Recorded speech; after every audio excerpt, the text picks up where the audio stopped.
Hello and welcome to Noni, Yanga's favourite talk show where we discuss the topics that you, our viewers at home, are talking about, just that little bit louder. I'm Bisi and today we'll be discussing the effects of fatherlessness on women's romantic relationships. But who are my panel? Well, joining me on today's show, we have writer Sinead Banful and vlogger and content creator Elizabeth Toriola, aka Tori Talks. Welcome to the show, ladies. Hi. How you guys doing? I'm really good. good. Yeah. Now, how do you feel like it's been out since this whole COVID thing and everything that's been going on? It feels good. It feels good to be out. Yeah. I feel weird. You feel so weird? weird. Yeah. I think it's good. I think everything is like relaxing and we can be a little bit more ourselves. And for today, the sun came out. So, thanks. that's Because true.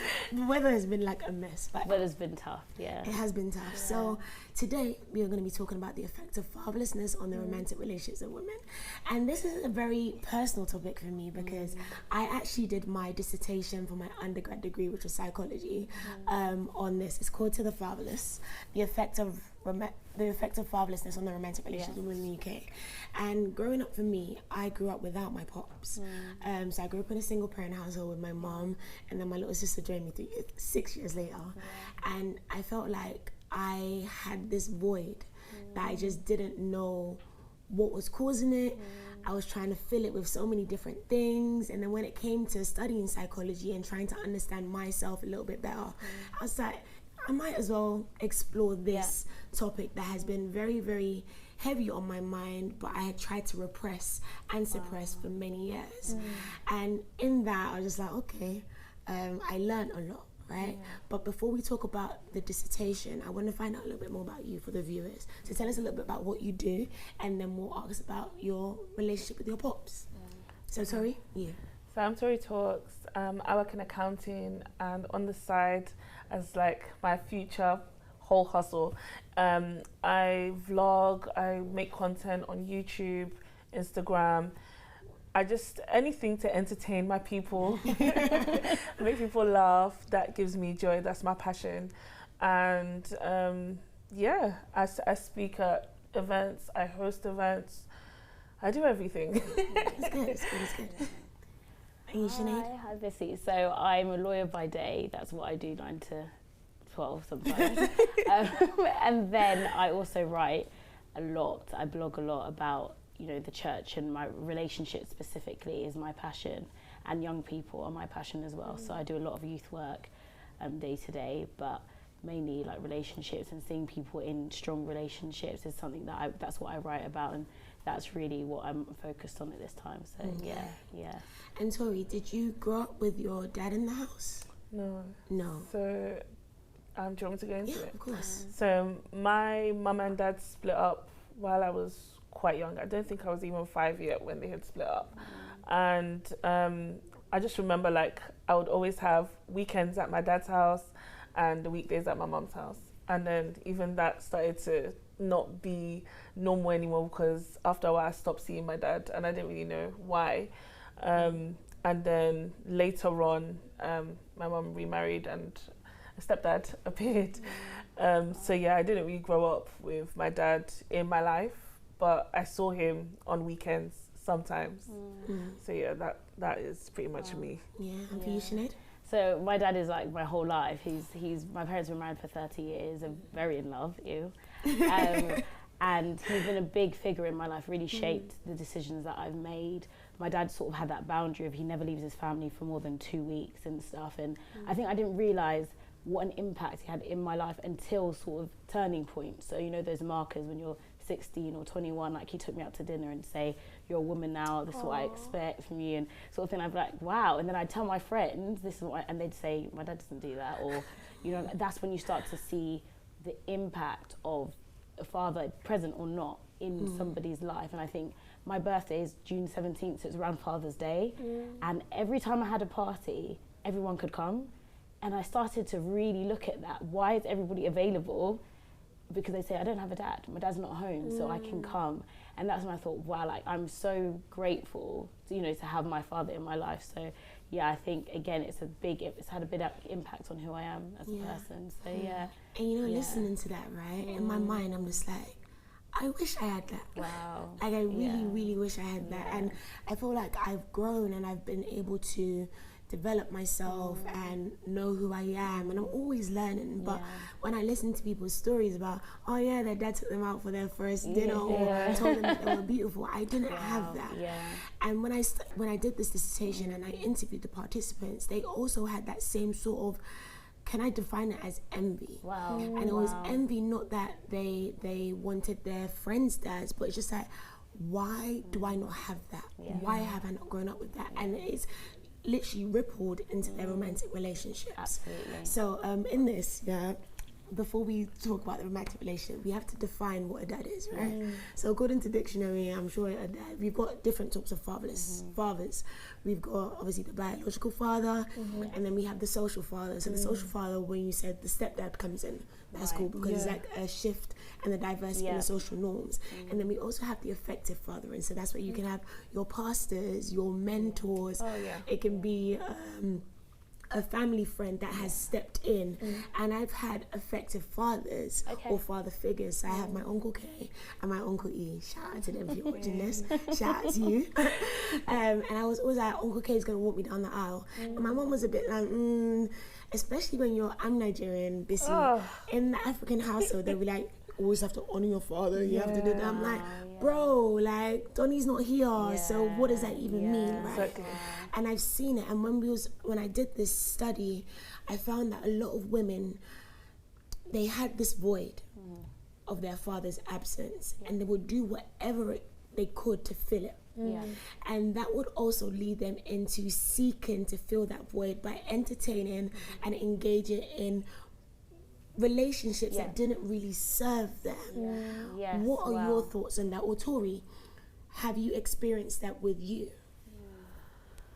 Sorry. Okay. That was a lot. Sorry. Deep breath. What's the question? Have you experienced you trying to fill the void of an absent father in your relationships? Yes. So I think the first time that it became obvious to me was when I'm super respectful, and I've always loved my culture. I've always wanted to be even though I'm British, I'm overly Nigerian wherever I go. So I remember in church when everyone would be calling the people that are old enough to be their father uncle, I would always call them daddy. So it became apparent to me that I did the most when I was calling my friend's dad daddy, and he said, no, I'm not your dad, I'm uncle, I'm not your dad. And I was just like, oh, okay, like, all right. And at first I was like, wow, like I've never had that reaction before. Usually my mum even said, like, it's really respectful, adults would really love that kind of gesture. And I remember when I went home that day, I was just like, is it because I don't have a dad? Because I even told one of my friends what happened, and she was like, yeah, genuinely, when you do that, I don't know why you do that. I don't do that. I can't call someone else who is not my dad. Like, I think it's because I've got my dad in my life. And I was like, rah. And I was like, oh wow, like, am I constantly trying to fill the void by, like, I just thought it was me being over respectful, you know.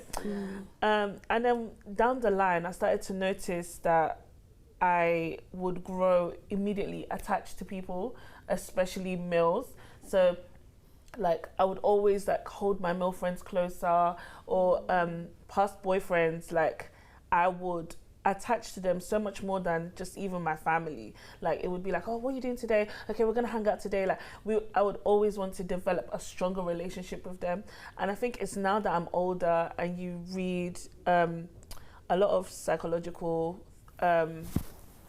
pieces, and you start to read up on, even like I remember when people would say like the absence father effect is usually that women would want to date older people and things like that. And I would be like, oh my gosh, like even though I've not wanted to do that, I'm like, okay, so there definitely is an effect. Because I remember when I was younger, I used to always be like, my mum is super mum. Like the fact that she's a mother and a father to me, like that's amazing. And now I'm like, okay, so there's actually a negative effect that I've not embraced and I've not noticed. But definitely I can see that there's little things, small things that I do that I'm like, this is not normal and a child should not be doing this. And now that I'm an adult, I'm like, I'm sure I've got like this inner child in me that is crying, that I don't know what to do to like deal with it.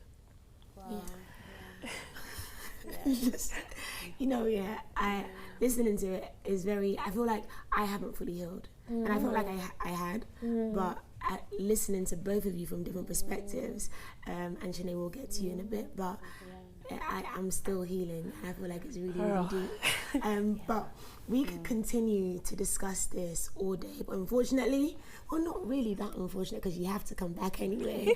But it's time for a short break, so join me in part 2, where we'll continue the conversation. See you in a few minutes, guys. Welcome back to Noni with me, Bisi and my guest Sinead Banful and Tori Talks. Now, before the break, we were talking about the effects fatherlessness has on the romantic relationships of women in the UK, and it was getting sort of really, really deep. I felt my heart just like. And Tori, thank you for sharing the way that you did. Sinead, what do you have to say on this? Wow. Okay, so I think similar to what Tori's saying, fathers are foundational for everyone, and my dad is a pastor, so a lot of people perceive him as a father figure. They look to him for advice, like you're saying with the social relationships. They look to him for marriage counselling, personal development, things like that. So I can see, sitting on the other side, the impact of that void, and my sister and I have witnessed, we've taken people into our home and we've grown up looking after people because they didn't have that figure, that foundational figure. And I see often in society a push to sort of remove that important figure from the narrative because so many people didn't have it. But then we can't avoid the fact that it's so prominent. It's something that everybody needs. Everybody needs a man who doesn't need anything from them but just to love them. Every woman needs that, and every man needs that. So for me, I didn't experience that thing, but rather I shaped my life based on my dad's expectations and my mum's expectations. So I put my dad quite high on a pedestal, and any man that came to me, even women or people that came to me and said anything contrary to what I'd been taught, I rejected.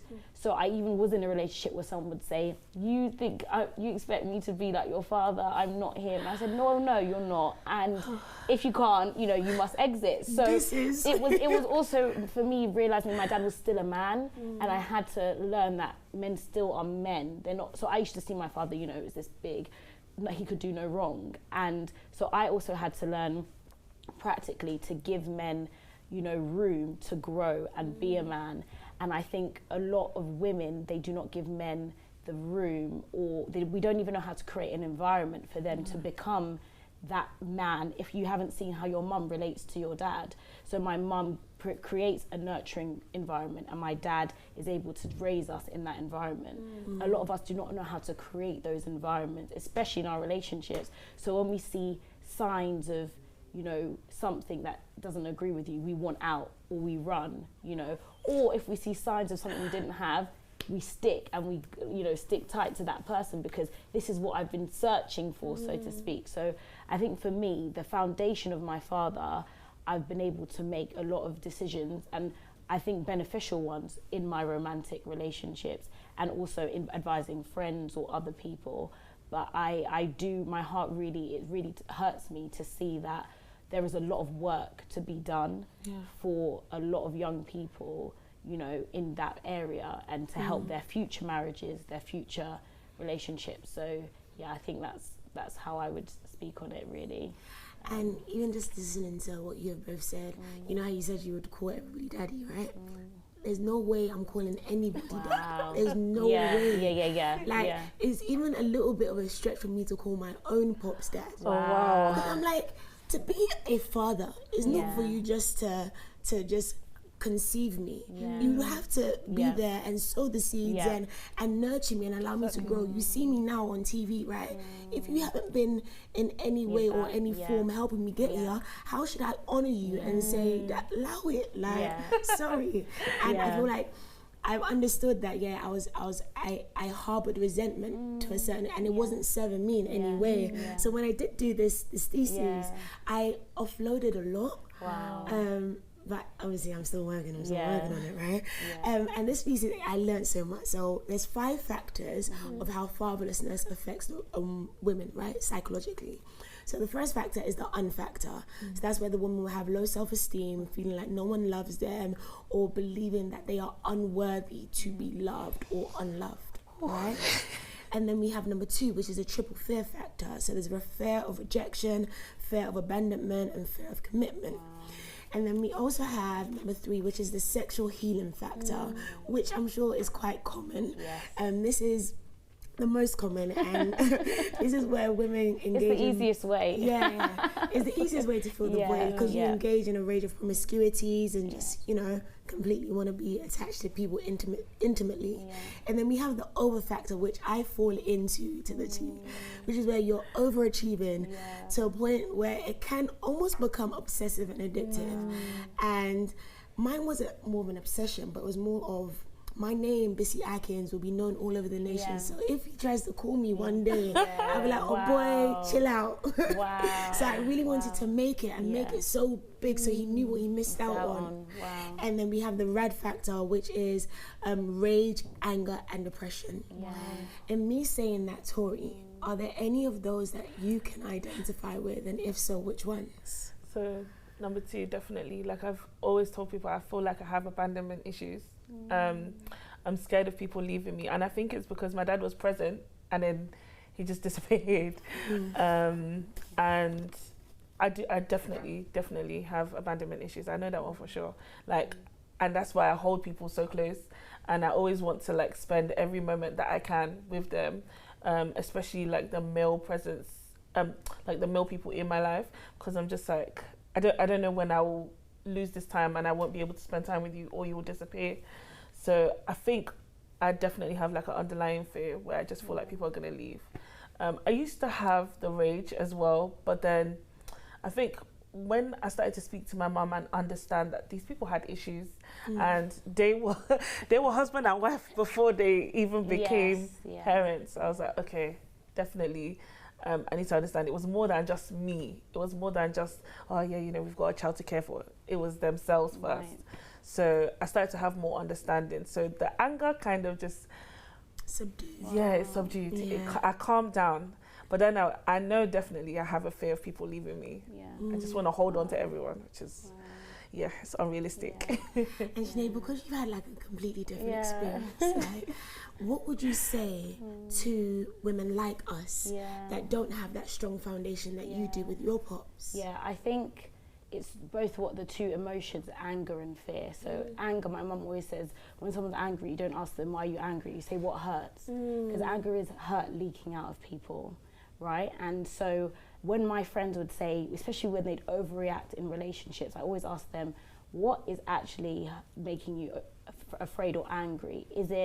What hurts really? And it would be the lack of trust, because I have a very close friend who, her father was had many children outside of the marriage, and she just does not trust anybody she's very mistrusting. And I'd always ask her that if you're gonna have a productive marriage, if you want to marry, if you don't, then be on your way. But if you want to be in a relationship with a man and live with a man, you must rectify that fear or the lack of trust that you have towards men. And I think there is a fear of men, just generally, amongst women. And I think if I'd speak to anyone who's been in that situation, I'd say you have to defeat that fear, that just because somebody did that to you, it doesn't mean this person is going to do that to you. And you can rewrite your narrative, because you're basically bringing that baggage into your relationship for something that another man has done. Not all men. Like my dad always said to me, do you know all men? You can't say men are trash. You don't know. It's an ignorant statement. You don't know all men because you don't know all women. So the experience you've had, yes, it is real. It happened. But how can you rewrite your narrative? How can you rebuild that relationship? And it's being honest with the relationships that you're in and saying, look, this is where I've come from. These are my fears. I'm not putting it on you, I'm just letting you know. So if you want to be a man in my life, you have to make sure you are trustworthy, you make me feel safe, you make me feel loved. I'm not saying I'm gonna get all my love from you, but these are the requirements I have. And I think my biggest one was security, safety. I remember being in this terrible relationship, and I remember saying all the time to my mum, I don't feel safe. I don't feel safe. Like, I'd never feel safe. I used to go to bed in fear that my boyfriend would leave me. And that's when, so after that relationship, I always said to God, you know, I need to feel safe. So everyone I dated after that, funny, was slightly older or had a child or more paternal style. The relationship I'm in now, very paternal. Like, I'm just like, I basically leaving my dad for another dad. I'll be honest, right? That's what I'm planning to do. So it's about for women being safe, and it can be financial, it can be emotional, but that was one of my non-factors. And you have to find what your non-factor is. What am I really looking for? Okay, and that from there, you know, we move really. That's yeah. That's beautifully put. And I would love to continue this conversation and get deeper and deeper and deeper, and I think it's very necessary, so we might be having a part 2 of this conversation. But sadly, that is all we have time for on this edition of Noni. I've been your host, Bisi, and I'd like to thank our guests for today, Sinead Banful and Tori Talks. Thank you so much for joining us, and please don't forget that every single episode of Noni, past and present, is online on yangatv.com. So wherever you are in the world, you can see this show and lots of other great content from Yanga. Join us again for some more hot topics. You know, you might see my face here. 1, 2, 3. But yeah, thank you guys so much for watching, and we will see you later. Thanks. Bye.